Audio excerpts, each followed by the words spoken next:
Our final takeaways down here in Mobile, Alabama from the Senior Bowl, the quarterbacks, who helped themselves, who didn't, did anyone emerge? The guys that actually made themselves some money at the other positions, and those guys that still need the rest of this process to make their mark. Welcome to Locked On NFL Draft.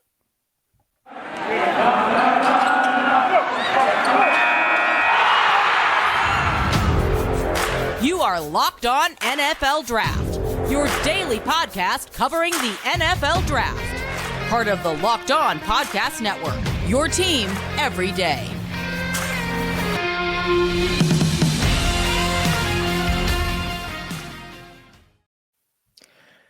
This episode of Locked On NFL Draft is brought to you by Get Upside. All right, just download the free Get Upside app right now and use promo code Touchdown to get 25 cents per gallon or more cash back on your first tank. Now, we want to thank you for tuning in. Thank you for making us your first listen of the day. This is the Locked On NFL Draft Show with myself, former NFL and AFL defensive back Eric Crocker. As always, I'm joined by Ryan Tracy and got a special guest with us that comes on typically Thursday. It's coming on Friday. Tuesday. Coming on Friday today. John, how you doing, John Harris? Well, I'm doing well. Hanging out in Mobile a little bit. I'm sure like Ryan is. I know, Eric, you got home after the festivities today, had to go inside. And by the way, that a drop of rain after Wednesday, spending the entire day out in that monsoon that was taking place. But as my wife asked me, she said, "Are you okay?" And I was like, well, yeah, it's football. Of course I'm okay. So it's all good. It's another great week down at the Senior Bowl. And now we move on to the Combine. Yep, it does feel good to be back home, but I think like the bad weather followed the bad weather from Wednesday followed me here to Monticello, Arkansas. It's like snow coming down or something and sleet, all kind of crazy stuff going on here. But we're gonna get straight into it, man. A big topic heading into the Senior Bowl was, wondering how the quarterbacks were gonna pan out, and this was a big time, really class at the Senior Bowl. For that, there are a lot of questions surrounding the quarterback position. Who's going to stand out? Who is the QB1? I think all the guys that will be in consideration for that were there, except for maybe Matt Corral. So, John, we want to start with you because Ryan Tracy and I, we've given some of our opinions on these topics. What did you think about how the quarterbacks performed, and did anyone stand out to you? Now, guys, I've been going to the Senior Bowl for 8 years. I've seen every quarterback throw at the Senior Bowl. Josh Allen and Justin Herbert had the two most impressive arms I've ever seen to date. Watching Malik Willis throw the ball, I said this on Wednesday when I wrote for HoustonTexans.com and for my site, footballtakeover.com. No one has ever thrown the ball with the RPMs I've seen from Malik Willis. No one. That includes Josh Allen. That includes Justin Herbert. That ball was smoking coming out of his hands. Now, there are times the ball still gets high a little bit. His elbow does drop some. But I'm telling you, that ball is smoking coming out of his hands. Now, I don't know if I'm ready to say Malik Willis is QB1 in his class, but he made a significant leap forward. I think, and you mentioned it, Eric, you mentioned Matt Corral not being there. I think that is going to, I don't say it works against Corral. Look, you got to do what you got to do. But I think Corral in that setting would have made a significant impression on the scouts and the people there. Malik Willis made that impression. I felt like every other quarterback, even Kenny Pickett, who I have right now as QB1, I feel like even Kenny was not sharp. He didn't quite measure up from a RPM standpoint like Malik Willis. Sam Howell to me was a guy that I was curious what we were going to get. Watching Sam, it looked like he was laboring to throw the ball. Like he would throw deep balls and he was accurate with a deep ball, but other NFL type throws, it felt like Sam was really just every throw was like, ugh. So I walked out of there thinking Malik Willis, really impressive. Everybody else in that group, I felt like they've got something to show to me. I think if anybody else would kind of move in that direction, maybe Carson Strong. I think Carson was pretty much what I expected to see. Tall in the pocket, makes some pretty solid throws. He doesn't have a Herbert or Josh Allen arm, but it's good enough. But Malik Willis, man, that howitzer he showed was just impressive. I don't know if it's enough to make him QB1 at this point, but I do know walking out of there were some scouts that were buzzing. And I've heard the Pittsburgh Steelers and Mike Tomlin were very excited about Malik Willis. He's got the package. The question becomes is, can he do it consistently?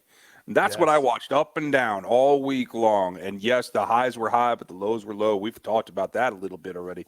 For me, it becomes, what can you project? It's all about that interaction with staff and how he takes coaching.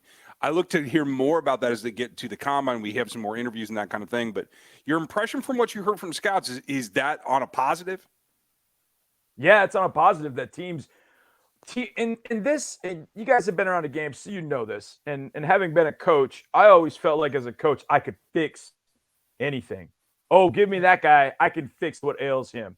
Well, if a guy keeps airmailing the dig route, I ultimately can't fix that. But coaches always have that hubris of, I can fix it. And I think scouts are like, I'll take that guy because I can take him and rein him in and get him to be more consistent. And I've seen that happen maybe with one guy with success being Josh Allen. So you got to be very careful with that. Like, scouts want traits. They want all that. Okay, but what are the issues? Like you said, Ryan, consistency. Why wasn't it more consistent at Liberty in an offense that really showcased Malik Willis? So, yeah, there are still some concerns, and there were concerns watching this week. There were still some throws you're like, whoa. Like the movie Bull Durham, he hit the bull. And you're like, where was that throw going? But from a physical tools standpoint, really nobody else made any sort of dent in my mind. And I just kept coming back to, man, did you see Malik Willis throw the football? Man, it's exciting. But with a guy like that, there's some exciting both ways for both the offense and the defense. But I know that teams are definitely willing to see what they can do. I talked to a buddy of mine from the Washington Commanders. We can say that now, the Washington Commanders. Yeah. And he asked me, he said, what do you think about Malik? Well, this is before practice even started. He said, what do you think about Malik Willis? And, so I told him, and he said, that's the guy that we want in Washington. Just kind of thinking through the draft and what Washington could do with the trade or free agency or whatever. And you're thinking, man, that might be the option, is to look at a quarterback in the draft. And so they're pretty excited. And Malik Willis is the type of guy that he'll put butts in seats, man. You'll want to come see that guy play by hook or by crook. You want to see Malik Willis play. He'll be excited for some team. And I know my buddy from Washington was like, that guy we want. We want to see some excitement here in Washington, the offensive side of the ball, because it's just been blah lately. John, I do want to ask you one more question about the quarterbacks. And you mentioned Kenny Pickett and how nothing really jumped out to you. There were the reports circulating about his really small hand size. And he's out there. We saw him throwing in that weather. Some guys were like, hey, it's not going to be an issue. He threw very well out there in Pittsburgh. But to me, watching him throw in the rain, he still had that glove on. Yep. The ball, it seemed to kind of flutter a little bit on most of his throws. And like you said, I didn't see that pop. I didn't see that zip. Did you see any of that as well? Or did you think he threw well in the rain? Same. Eric, I felt the exact same watching him. I don't want to say disappointed, but especially with QB1, you want to walk out of the Senior Bowl, you want to walk out of the Combine, or at some point in the draft process and go, yeah. Did you see my QB1? He looked great. I did not feel that way walking out of the Senior Bowl with Kenny Pickett. Now, there are a lot of things that go on. I know this sounds strange, but in NFL football is way different than a college football. I mean, it looks the same other than the stripe, but the NFL football is a different beast. And I know they've been working with it and throwing with it, but then you get in the rain, then you get into wind, things are a little different. I'm not gonna hold that against Kenny this week. You're learning a new offense. There are different things in that offense that you got to try and master. I'm not gonna hold it against him too much, because the guy that I saw at Pitt, especially that final year with Mark Whipple as his OC, that's a guy I think that can be successful in this league. I think there's some other things that Kenny Pickett can do, but I didn't walk out of there going, that guy is my QB1. I feel great about that. I didn't quite feel that way at all, Eric. All right. Now, Malik Willis definitely made some throws that kind of turned some heads a little bit, and we'll come back. We're going to talk about some other guys that turned heads, some winners that walked away where we felt like, what, maybe they made themselves some money. All right. But first, I want to talk to you guys a little bit about Get Upside. All right. And it's an incredible app that everyone who buys gas needs to know about. Get Upside, our listeners, they're earning back cash. All right, cash for every gallon of gas every time that they fill up. Just download the free Get Upside app in the App Store or Google Play Store right now and use the promo code Touchdown for 25 cents per gallon or more on your first fill up. All right, don't pay full price at a pump ever again. Get your cash back by using Get Upside. All right, again, just download the app for free. All right, this is a free app and use the promo code Touchdown. Some people who drive a lot, I mean, they're making as much as $200 to $300 a year in cash back. And the best thing about it, y'all, there is no catch. All right, the cash gets added right to your account, and you can cash out at any time to your bank account, your PayPal, your e-gift card, your Amazon, or any other brand that you use. All right, but again, just download the free Get Upside app and use promo code Touchdown to get 25 cents per gallon or more cash back on your first tank. And also, the Super Bowl is coming up, y'all. And you got the Rams -4.5. Do you want to take the points? Do you want to take the Bengals? Bengals are hot right now with Joe Burrow. Well, if you are going to do any of that, BetOnline, that's the place that has you covered throughout this entire playoffs, the Super Bowl, and in a bunch of different other sports. BetOnline.net remains the best spot for all of your sports scores, podcasts, and news this season. And it's not just football, like I said before. They got pro and college basketball. They got NHL, boxing, UFC, along with live real-time updates of all the current games. So don't wait to take advantage of this amazing offer that is available throughout the 2022 season. BetOnline is where the games start. All right, so we got to get into it. We got to talk about some winners, and I want to throw a name out there because I think there are a couple guys that I know right away. Some people are saying these names. I've been seeing it floating around social media. The first guy, and we spoke about it a little bit yesterday, Ryan, but John, I want to get your thoughts on Jermaine Johnson out of Florida State. Junior college transfer, went to Georgia, transferred to Florida State, and throughout the first 2 days, he kind of stole the show a little bit. What were some of your thoughts on what you saw from Jermaine Johnson, defensive end? Yeah, stud. Total complete stud. I think he locked up a top 15, top 20 selection. It's funny. I had a conversation with a buddy of mine, Lance Zerline from NFL.com. Lance and I have known each other for a long time. And we sat down on the Tuesday practice and just started going through different guys. And I had written earlier in the week, there were 5 guys that I thought were, that I was going to watch. I was curious about. I watched them on tape, but I want to see him up close. And Jermaine Johnson was one of them. And Lance pointed out, he said, I'm glad you wrote about that. I have him higher than George Karlaftis from Purdue. Now, I'm a Karlaftis guy. I love his power, even though he's not long. He's a little shorter, but I love the way he plays. I love the energy he plays with. I love dynamic hands and power. But Jermaine Johnson, the twitch, the length. When I saw him up close, when I went to the media breakfast and I saw you, Eric, I saw Jermaine Johnson a few feet to your left, and I just went, damn, wow. He's built. I don't know why, just seeing him up close, I realized this guy is built like a Greek god. I think Jermaine Johnson locked up some serious cash. The bag that's coming to him is going to be immense. I thought he was fantastic. And the fact that he was on a documentary called Last Chance U, and he ends up going from that to being a top 15, top 20 selection in the NFL draft. I think if there was an MVP for the whole week in Mobile, it's either Malik Willis or it's Jermaine Johnson. And here's the other thing I thought of. He transfers from Georgia. How good was Georgia, A? And B, he might go before all those other guys from Georgia, which is crazy to think about. But the opportunity at Florida State really allowed him to flourish and play every single play, whereas he was only a situational guy seemingly as a junior. So he was able to play every single play. I think that really helped him. But speed to power, great hands, incredibly agile, strong, violent at the point of attack. I think Jermaine Johnson was everything I wanted to see. I was really happy with his performance. Clearly, I thought he was the best player on the defense of this Senior Bowl period. It was not really that close, to tell you the truth. But for me, I take a step back because I had him somewhere in the mid-second round before. And I'm trying to gauge a little bit better about, do I really think he gets up into that top half of the first? I'm not so sure. I think he might end up on a playoff team, to tell you the truth. I think that's probably the best scenario for him. When I spoke to him, I did notice the height versus the shoulder width was a little bit narrow for some of those guys that need the long levers. So I'm a little interested to see how he measures out at the combine and if there's any takeaways from that. Yeah, it's interesting you bring it up, Ryan, because I think you're right about that.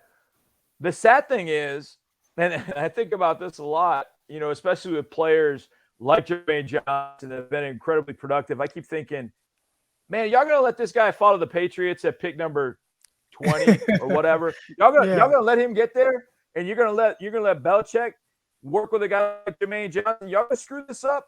Really, you gonna let him get there? I think Johnson is gonna climb as not just because of what he was able to do at the Senior Bowl, but I think when you look out on the edge and you just think about the twitch that you're looking for. Now, those elite traits, they're going to be looking at every single physical aspect. So, Ryan, you bring up a great point about him, but I think that twitch and his ability to put his hand in the dirt and beat you inside, outside, off the edge, to stand up as a 3-4 outside linebacker and do some things.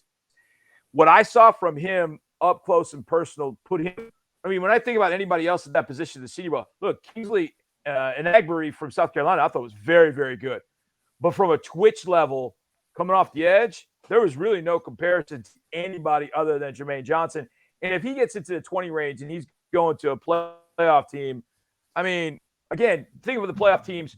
They got knocked out, early. The Kansas City Chiefs. You see Jermaine Johnson, playing for the Kansas City Chiefs. Yeah, whether you're going to play more 4-man front, 3-man front, you're going to need guys to rush off the edge. You put him with Nick Bolton opposite Frank Clark. I mean, my goodness. I mean, that's cheating. You put him in Tennessee if Harold Landry signs a free agent deal somewhere else. You put him with Tennessee opposite Bud Dupree alongside Jeffrey Simmons. It's lights out.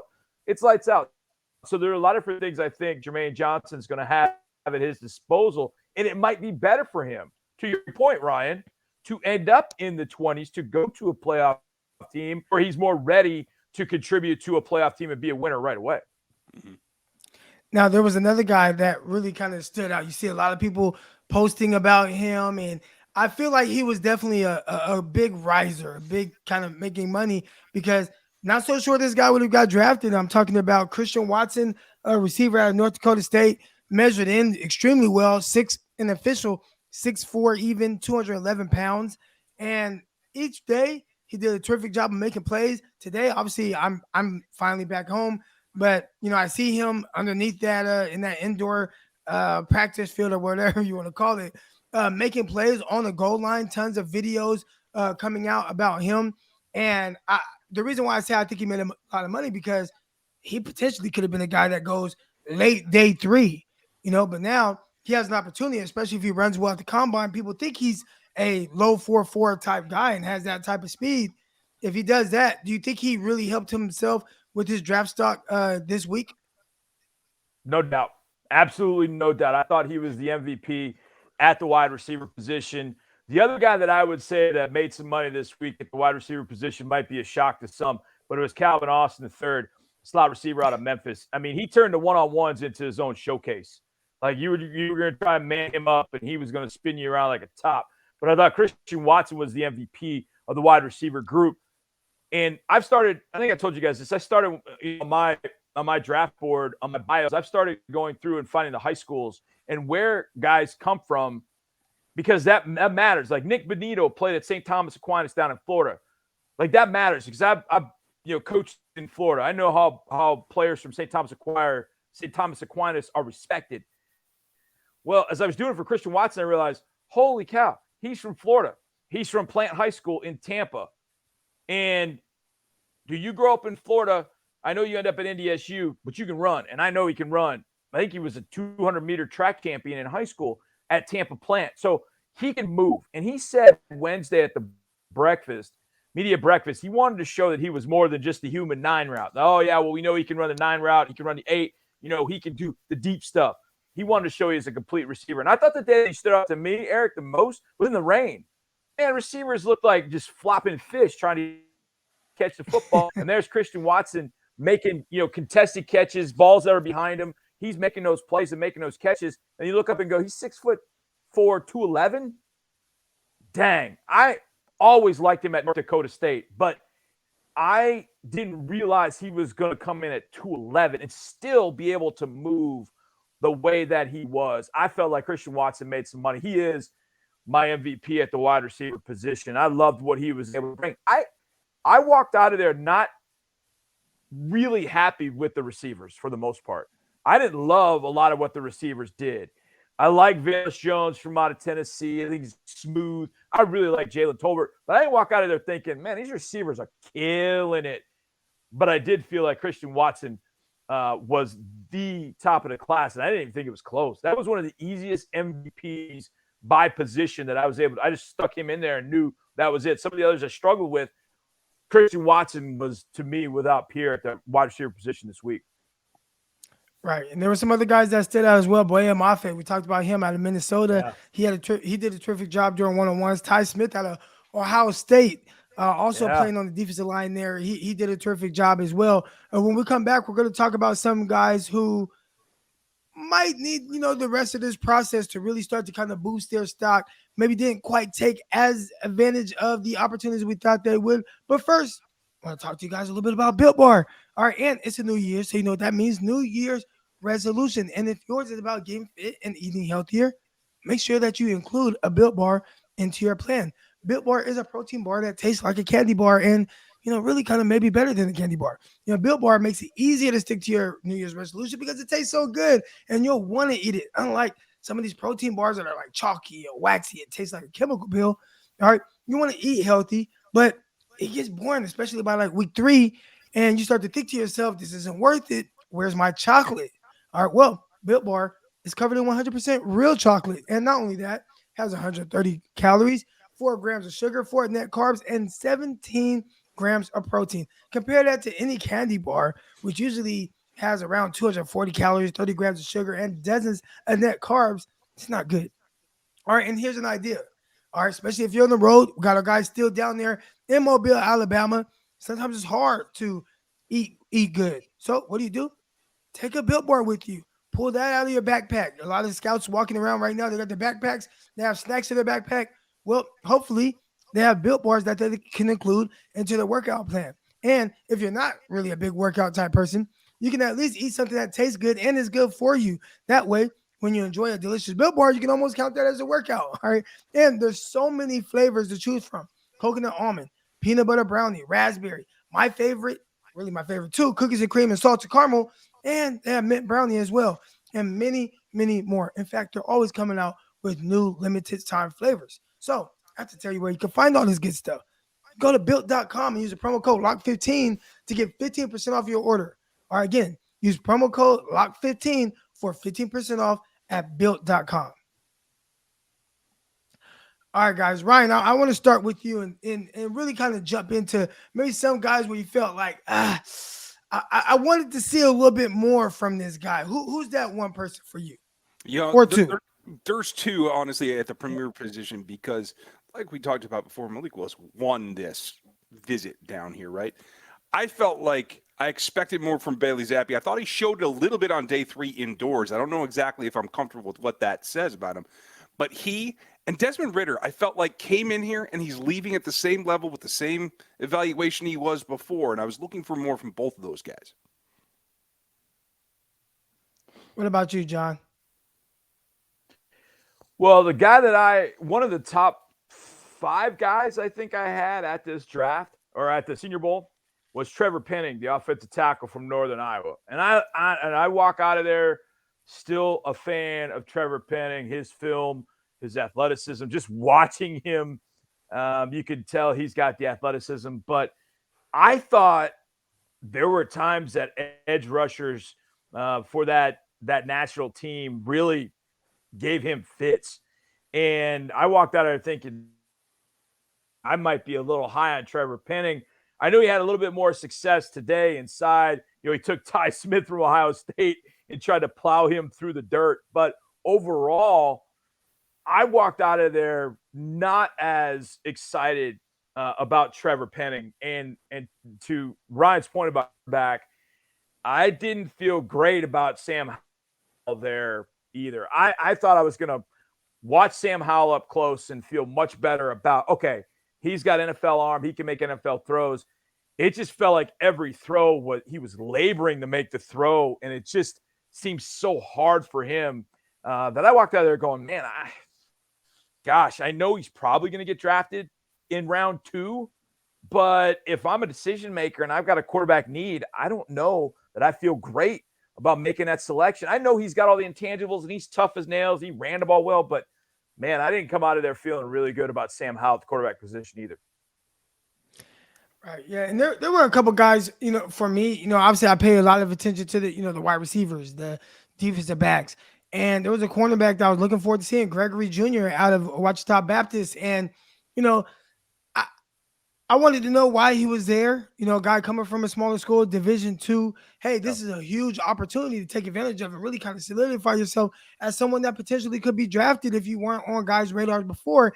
And I thought his performance, there were a couple times where he made plays, but, me as a fellow Division II guy, I wanted him to really take advantage of that opportunity. And I'm not so sure he did that. I think, he measured in well, 5'11", 201 or 202 pounds. That's good. He has a size. They played him a lot on the outside. Maybe he's someone that might have to slide a little bit more into the nickel. But, that's an opportunity a lot of Division II guys don't get. And I would have liked to see him just, pop a little more. So he's someone who, again, the jury's still out on. I can't wait to see if maybe he goes to the combine. Maybe he runs well there. But big opportunity, and I'm not so sure he took advantage of it. Eric, it's interesting you bring up lower level. I mean, I shouldn't say it like that, but D2 FCS, type players, because I felt like there were some FCS players that really stood out. The guys on the offensive line in particular, watching Jatiri Carter from out of Southern, look, he had his instances where he wasn't great, but he was moving inside the guard, and even sometimes at center, he was having to take on some dudes that I guarantee he was not seeing in the SWAC, but I felt like as the week wore on, I'm like, yeah, I like what this guy's bringing here. Joshua Williams from out of Fayetteville State, I thought he showed a few things out on the corner. I mean, obviously measured very, very well. So I thought there were some FCS guys and lower level guys that really stood out. And actually, one of my sleepers on the defensive line, I kept seeing this guy 99 in a helmet. Like I knew every single helmet, every single guy that was down there going in. I knew it by heart going in. And I'm looking at 99. I'm like, who the heck is that? I had no idea. And then I'm like, I don't care. Then I'm watching him. I'm like, boy, I better look this up and figure out who this is. And it's Eric Johnson, defensive tackle out of Missouri State. And this dude's playing his guts out. I mean, he's making plays. He's holding up strong at the point of attack. I just thought there were some lower level guys that really stood out to me. In some cases, a lot more than some of the Power 5 guys that I expected to do pretty well in this event. I'll tell you, too, I thought that Zion Johnson set the tone at the interior offensive line. And I think the guy that came on as the week ended and clearly finished where Zion was, or right behind him, rather, that is Cole Strange from Tennessee Chattanooga. Absolutely. I thought Strange. And here's what I love about offensive linemen. And, Eric, I know you play DB. I play DB. We're all about flair, man. You got towels hanging off. We got the gloves and the spats and all that.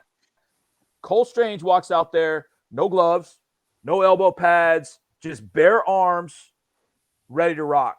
And I love that. And I was really curious how he would hold up.